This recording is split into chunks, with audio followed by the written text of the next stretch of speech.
केटोविन lotion, ketoconazole, ये इसका composition है। ये आप लोग बालों के लिए यूज़ कर सकते हैं। अगर आप लोगों को बालों में खुश्की हो यानी डेंड्रफ हो तो इसके लिए इस्तेमाल की जाती है।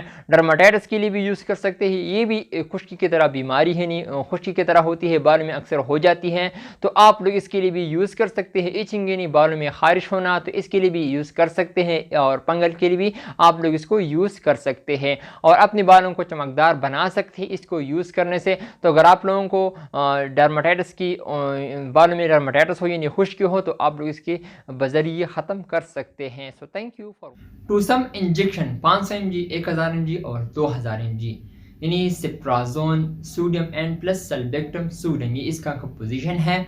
और ये आप लोग एब्डोमिनल इन्फेक्शन के लिए यूज़ कर सकते हैं, यूटीआई यानी यूरिनरी ट्रैक्ट इन्फेक्शन के लिए यूज़ कर सकते हैं, आरटीआई यानी रेस्पिरेटरी ट्रैक्ट इन्फेक्शन के लिए भी यूज़ कर सकते हैं, skin infection, bone and joints infection के लिए भी यूज़ कर सकते हैं, गुनूरिया के लिए भी यूज़ कर सकते हैं। गुनूरिया भी एक बीमारी है तो जो अक्सर औरतों में हो जाती है, तो इसके लिए भी बहुत ही ज़बरदस्त इंजेक्शन है, इसके लिए इस्तेमाल की जाती है। गायनेकोलॉजिकल यानी डिलीवरी के बाद डिलीवरी हो जाती है अक्सर या सेक्शन हो जाता है, तो उसके बाद जो ज़ख्म होता है उसको कवर करने के लिए, ठीक करने के लिए इसको इस्तेमाल की जाती है। बहुत ही ज़बरदस्त इंजेक्शन है, आप लोग इसके लिए यूज़ कर सकते हैं।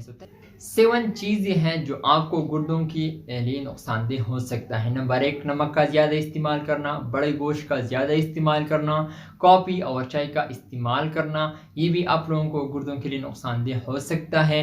चावल का ज़्यादा इस्तेमाल करना, ये भी आप लोगों को गुर्दों के लिए नुकसानदेह हो सकता है।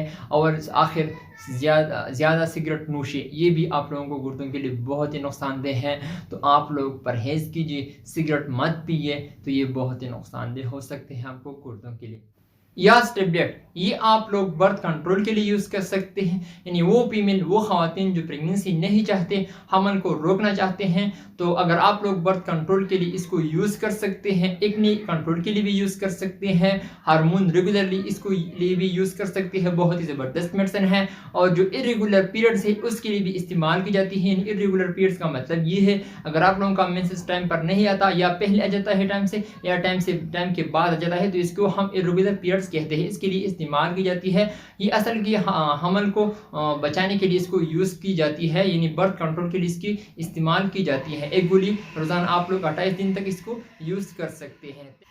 डिक्पी टेबलेट, डाइक्लोफेनेक पोटाशियम, ये असल की पेन किलर है, ये आप लोग दर्द के लिए यूज़ कर सकते हैं। अगर आप लोगों को बॉडी में किसी भी तरह अगर आप लोगों को दर्द होता है तो इसके लिए आप लोग इसको यूज़ कर सकते हैं। टीथ पेन के लिए भी यूज़ कर सकते हैं, जॉइंट्स पेन के लिए भी यूज़ कर सकते हैं। मेंसेस के दौरान जो फीमेल को दर्द होता है तो इसके लिए भी बहुत ही ज़बरदस्त मेडिसिन है। और आप लोग डिलीवरी के बाद जो फीमेल को दर्द होता है, दर्द महसूस होती है, इसके लिए भी इस्तेमाल की जाती है। और सर्जरी के बाद जो दर्द होता है इसके लिए भी बहुत ही ज़बरदस्त मेडिसिन है, आप लोग इसके लिए यूज़ कर सकते हैं। एक गोली सुबह और एक शाम को खाने के बाद